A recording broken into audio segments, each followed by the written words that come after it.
Hey guys, it's Egle from Precision. I'm so excited to bring you our new podcast, Her Heads in the Cloud. I've been doing events with Her Heads in the Cloud over the last couple of years, but this is the first podcast of the series.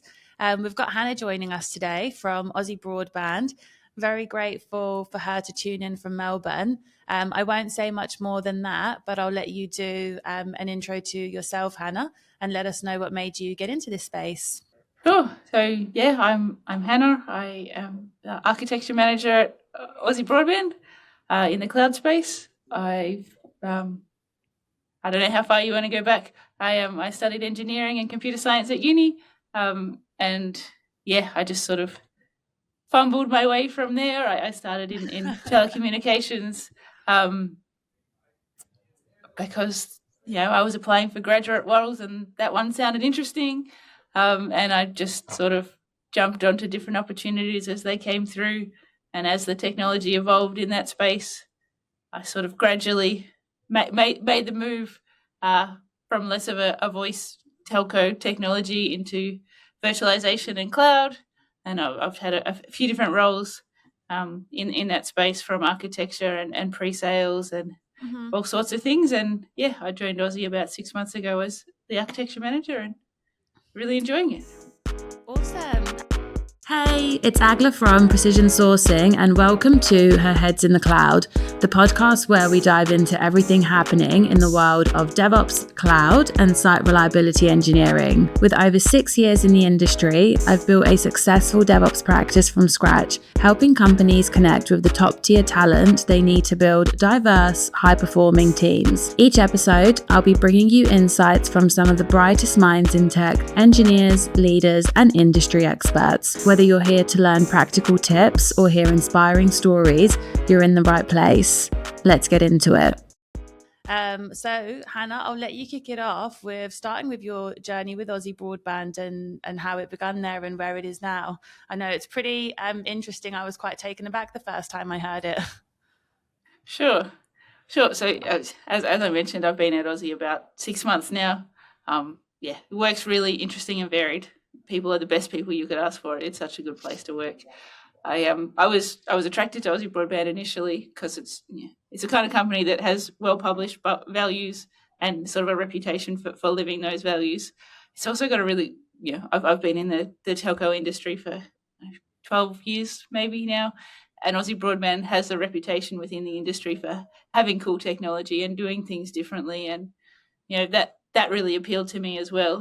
It's a technology leader and an innovator. That's where you want to be if technology is your thing. Yeah. I started looking for a role because my previous company was bought. I didn't like the direction that one was going in, and this role came up, and it was so aligned to a lot of the skills that I had already, but it was also giving me the opportunity to step into a leadership position and sort of take the pieces that I'd done before to a new level. But as you sort of alluded to earlier, I think the thing that makes my journey with Aussie so special is that the same week I got the job offer from Aussie Broadband, I found out that I was pregnant. And that, I guess, could have derailed things. I've certainly spoken to other people in the industry or had other conversations where that news has not been met very happily, whereas I think the HR manager at Aussie found out that I was pregnant probably even before my parents. I wanted to be super upfront, and so I mentioned it to them. I was like, I don't know if that impacts my ability to accept the role, and they were 100% on board and supportive. They said, no, we have a new brilliant parental leave policy. I'll send it through to you. Let me know if you have any questions. I know your hiring manager very well. I know he will be totally on board with you starting.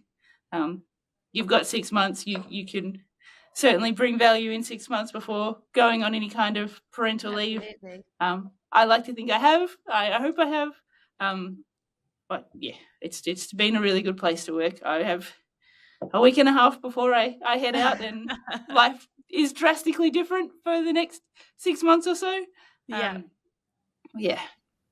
managed to get you here just on time before you shoot. But honestly, it really is so amazing to hear, because you were honest and upfront as to where you were with your pregnancy process with Aussie, and they still decided to take you on board, and they celebrated it with you, you know, whereas a lot of companies would have a complete different outlook on things. So it just shows how they support people in that space, which is amazing to see in the industry. I guess that also kind of alludes to my next question. But what makes the cloud team at Aussie Broadband special? The people, 100% the people. I said Aussie really lives its values, and one of them here is be good to people, and that's absolutely, I guess, lived and breathed. You know, everyone has a really kind and helpful and can-do attitude. It's a company that's grown really quickly, so we don't always have, you know, the structure or the bureaucracy that you might expect in a company of this size. Right. But the attitudes of the people are so, like, let's just get in and solve it and make it better for next time. There's always people that are willing to help, always people to turn to. Yes. And because of that, you feel like the work you're doing is making a real difference, and that's really rewarding and exciting. It makes you want to keep doing it. Yeah, it's a huge part of their retention. And honestly, I can vouch every time I speak to anyone at Aussie, regardless as to what team they come from, it's always a pleasant conversation. And I'm just like, gosh, you guys really do have an awesome team. And Hannah, what role do you think diversity plays in the field of cloud architecture? And how can the industry improve in this area? I think there's so many, I guess, prongs and ways to answer that question, but I think it's pretty well known. There's a whole lot of, you know, information and studies out there that diversity is good for any company's bottom line. You need your workforce to look like your customers, otherwise you're going to misunderstand your customers' needs, or you're going to miss things. There's all, you know, stories about, you know, female train drivers being injured because their PPE wasn't designed to suit them. Like, it's endemic everywhere. Obviously, the examples are less tangible in a cloud world where you're a business selling to another business, but absolutely it follows that same path and makes the same sense. The other aspect that I always think about too is that, you know, the more diverse a team is, the more respectful the team tends to be, because people understand each other's differences, and they're aware that differences exist. So they are respectful within their team, but also respectful of the world in general, because they understand that, you know, differences exist and they're not better or worse, they're just different. And when you have that culture of respect and acceptance, you people can, you know, bring them whole selves to work if you follow that kind of. There's got to be a less cheesy way to say that, but if people are confident to be themselves and to put their hand up and question things, or bring their best ideas, then the output of your team is going to be better, because people are comfortable in who they are and what they're doing. I don't think that is different in cloud architecture or anywhere else. But I guess what is different, or especially relevant in the cloud space, is that, you know, it's our job to understand business requirements and how they can be met using technology. And there's never just one way to solve a problem. So the more diverse thought you have in an architecture team, the more ideas you're going to have around how to solve a problem using technology or people or process or whatever it might be. And so, you know, you're generating a better outcome for your business when you have more diversity in your architecture team. And I think to the point you mentioned around, you know, industry improvements, it's a really hard problem to solve, because, you know, there's a pipeline of challenges. Right. You've got to have enough girls coming out of school into engineering, and then you've got to have retention once they get into the workforce. I think, you know, a lot of the broader diversity programs that companies like Aussie have in place are furthering that somewhat. But yes, it's a societal problem. I wish there was an easy answer. Right, 100%. And sometimes it's difficult, because getting your voice heard and voicing your opinions or your thoughts within discussions, I know sometimes it can be overwhelming, especially if you're the only, say, you know, female in the room or something. So how did you, when you were starting off in your career, is that something that you struggled with to be able to voice your opinion, or did it kind of come naturally to you? I guess I still struggle somewhat with that, in that I always tend to wait for a pause or a gap in a conversation. I don't like to interrupt people. Yes. So, yes, absolutely. I guess it's something that you need to be aware of yourself and your traits, and actively find ways, whether that is to approach someone in advance or after a discussion, whether it is just to actively kind of steel yourself to interrupt when you have to make your point made. Right. But it's also about, building the respect, finding the people that you trust that can help you advocate. It's not, you don't have to do everything alone. If you can, bring people on board with your ideas, and then they will also shout for your ideas. Yeah. I think that's another way of getting to the outcome. Yeah.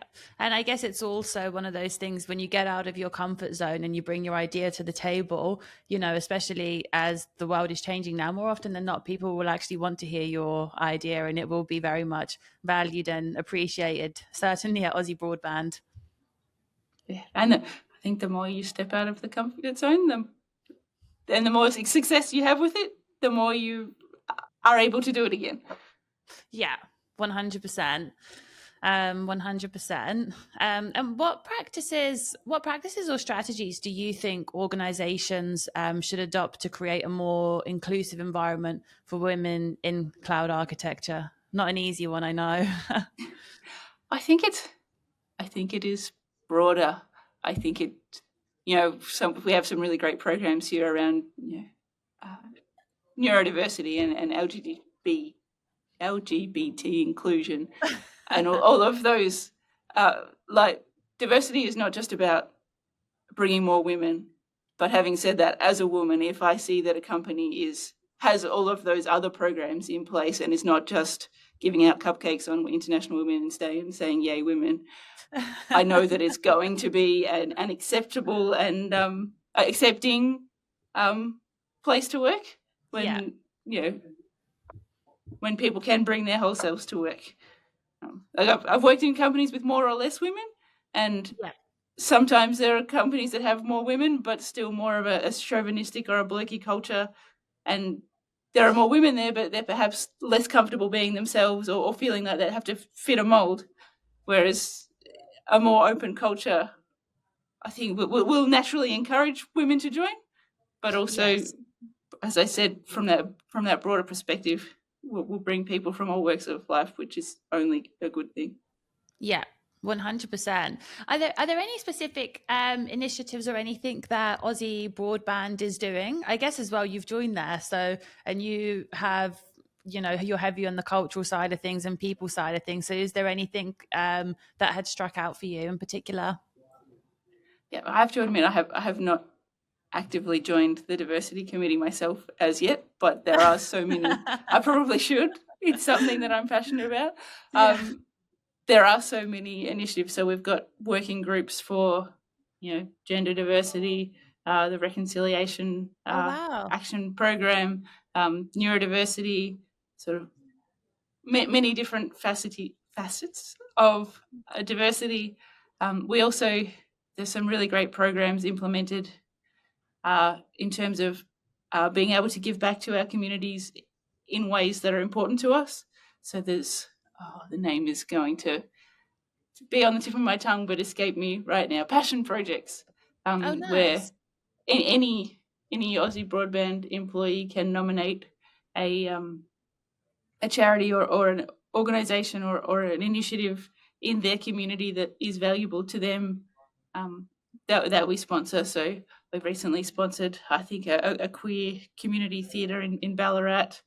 Oh wow, awesome. We have a community. We also, again, as part of our, so I don't know if you're aware, but Aussie Broadband is a B Corp or B Corp certified, which means that it has to comply to be certified as a B Corp. There's a bunch of things you need to comply to about being good for the world. I'm sure there's a more corporate way to explain that, but Yeah, so as part of that, we pledge 1% of EBITDA to initiatives that help our customers. We donate internet services to low-income students to ensure that they're able to get the education they need. Right. And we have volunteering leave that can be put towards those sorts of community impact initiatives as well. Yeah, I actually had no idea that I had no idea there's so many. I knew of some of them, but there's like something for everyone. And I guess to be a part of, like you say, the Oz Corporation or something, you need to tick a lot of those boxes. So it's impressive to say that you're working for a company that is able to do all of those things.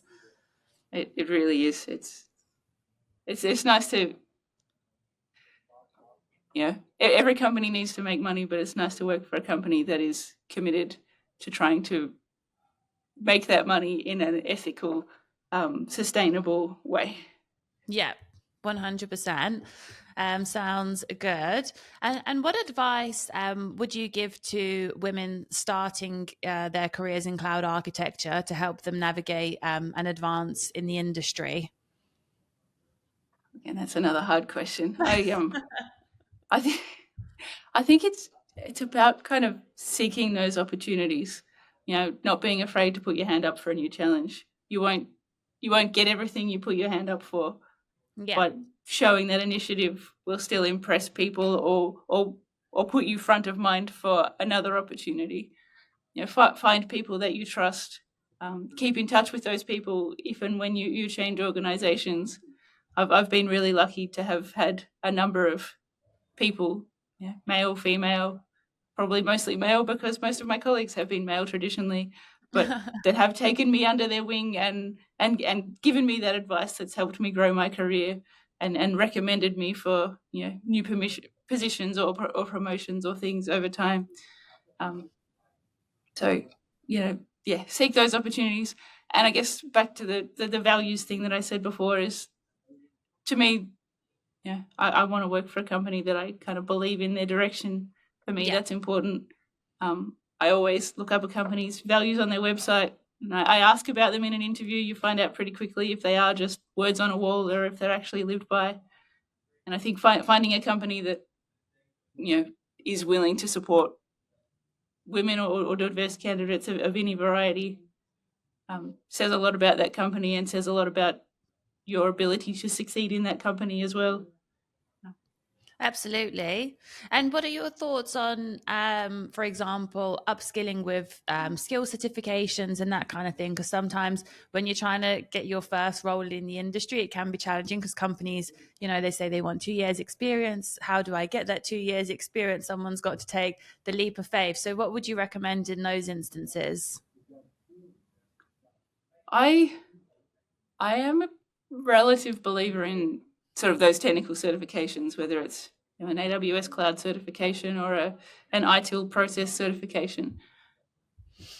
Not partly because the way my brain works, exams and those sorts of things come relatively easily to me. I know that's not true for everybody. So it's got to it's got to work. You've got to improve your resume in ways that work for you. So for other people, that might be tinkering in a lab and building something that you can show to people. But I find having those certifications on a resume, it helps you get through that first stage without having too many questions. If you have done that exam, you can show that you tick a box and you understand something to a certain level. It's going to get you to that interview stage where you can prove that you actually know something. Yeah. And I guess it also shows someone's drive and attitude that they've gone out of their way a little bit to complete something on the side. So it, shows their trait of character as well. Yeah, absolutely. Awesome. Well, I guess on that note, it's time for us to wrap it up. Thank you so much for joining me, Hannah. It's been an absolute pleasure for you to share your insights and your journey to hand. And for all the podcast listeners, watch this space for the next one. Thanks for having me.